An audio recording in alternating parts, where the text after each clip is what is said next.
আমি গতকাল একজন খুব ইংরেজি শিক্ষিত মানুষের সঙ্গে কথা বলছিলাম, যার ইমানের হালত সুন্দর। তাকে বললাম, বিজ্ঞানের কারণে কি মানুষ নাস্তিক হয়? বিজ্ঞান চিন্তার কারণে, বিজ্ঞান বিষয়ে গবেষণার কারণে। কারণ বাংলাদেশ একটা শব্দ চালু আছে যে বিজ্ঞান মনস্কতা জাগ্রত করতে হবে, ধর্ম থেকে মানুষকে দূরে নিয়ে যেতে হবে। নাস্তিক্যবাদীরা এই কথাগুলো বলে। তিনি আমাকে একটা চমৎকার উত্তর দিয়েছেন। তিনি বলেছেন, বাংলাদেশে আপনি বুয়েটে নাস্তিক কম পাবেন, ঢাকা বিশ্ববিদ্যালয়ের কলা অনুষদের ছাত্রদের মধ্যে নাস্তিক্যবাদের চর্চা বেশি পাবেন।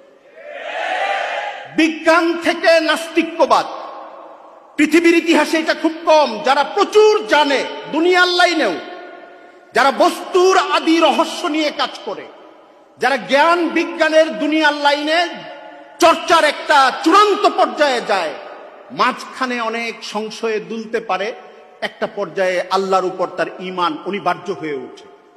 এজন্যে নাস্তিক্যবাদের চর্চার একটা বড় কারণ, প্রধান কারণ, অন্যতম প্রধান কারণ জ্ঞানের স্বল্পতা, তর্কপ্রিয়তা, অজ্ঞতা, অল্প জানা এবং বেশিটুক না জানা। আমি আমাদের সামনের যে সম্ভাবনাময় তরুণ প্রজন্ম, তাদের কাছে আহ্বান করব, দেশ যদি আমরা সুন্দর করতে চাই, সৎ করতে চাই, সমৃদ্ধ করতে চাই, আগামী দিনের বাংলাদেশ